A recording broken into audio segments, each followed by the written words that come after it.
one of the most divisive battles in the history of US presidential elections has yet to produce a winner. The results from several states are still too close to call, so American voters don't know whether it will be Donald Trump or Joe Biden occupying the White House for the next 4 years.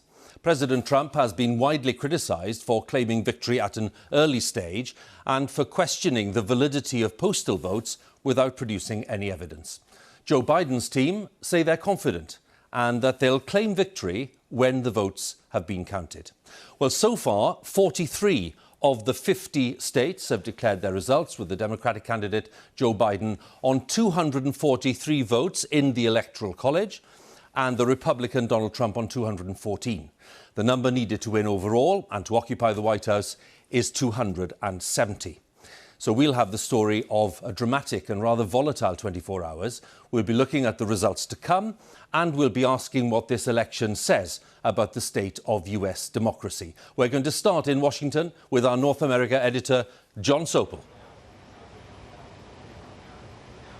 Huw, thank you. Yes, the Democratic Party was hoping to win so decisively last night that it would prove that Donald Trump's victory in 2016 was an aberration, a foolish holiday romance with the American people that had come to an end. That didn't happen.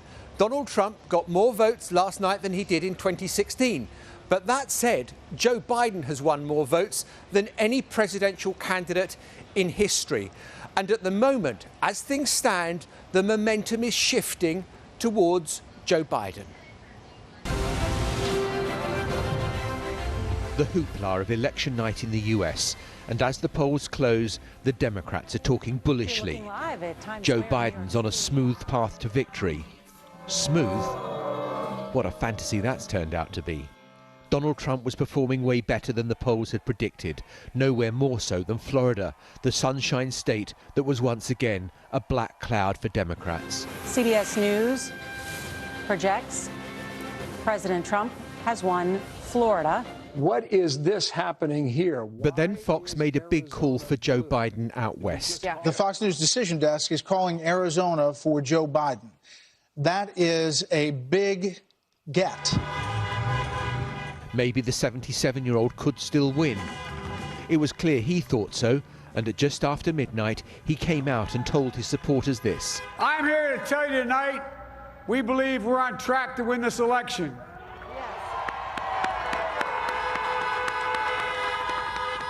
We knew because of the unprecedented early vote and the mail-in vote that it was going to take a while. We're going to have to be patient until the hard work of tallying the votes is finished. And it ain't over till every vote is counted, every ballot is counted. That brought an immediate and furious response from the president, tweeting that the Democrats were trying to steal the election. And then at just before 2:30 this morning, a night that had been simmering exploded. Donald Trump entering the East Room of the White House to make this statement. This is a fraud on the American public. This is an embarrassment to our country. We were getting ready to win this election. Frankly, we did win this election. There's no evidence of fraud at all, and the votes that remain to be counted were cast on or before polling day. And the president ratcheted up the tension still further, saying he wanted the Supreme Court, which now has a decisive Conservative majority, to order a halt to counting. For the good of this nation, this is a very big moment. This is a major fraud in our nation. We want the law to be used in a proper manner. So we'll be going to the U.S. Supreme Court. We want all voting to stop. We don't want them to find any ballots at 4 o'clock in the morning and add them to the list, okay? For the moment, counting continues of postal votes in these key swing states, which were always expected to give Joe Biden an advantage after he encouraged his supporters to vote by mail, and the president railed against it. Tension is still great, and that was palpable on the streets around the White House last night as Black Lives Matter protesters gathered. In the dawn light, things are becoming clearer. Yes, there are still millions of ballots to be processed, but Joe Biden has picked up Wisconsin and is projected to win Michigan.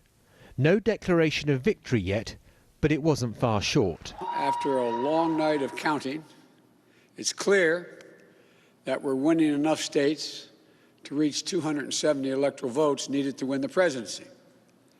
I'm not here to declare that we've won, but I am here to report when the count is finished, we believe we will be the winners. There is, though, still a fragile unease, with shops and offices boarded up. This could still get bumpy, and Americans will need to show patience, trust and fortitude, all commodities in desperate short supply. It's been a day of really sharp fluctuations, and as with the evening comes, so Joe Biden is looking good. With that declaration, those declarations of Wisconsin and Michigan, he is within touching distance of those 270 electoral college votes. He is ahead in Nevada, he is ahead in Arizona. They should declare tomorrow.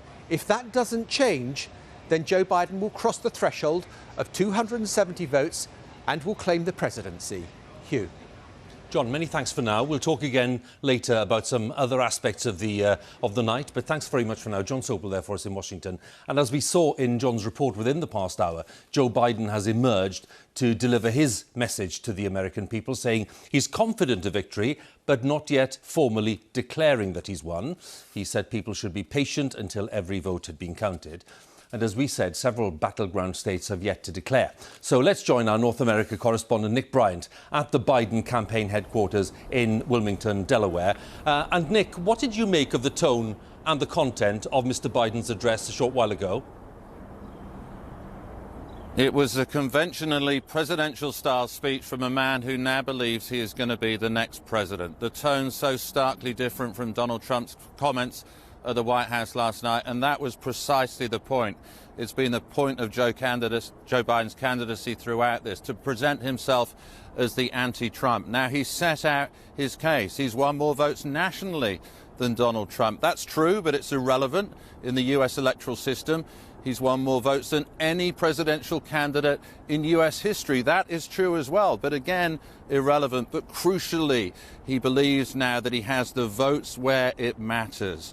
Wisconsin, Michigan, Arizona and Nevada, the 4 states that would get him to that magic number of 270.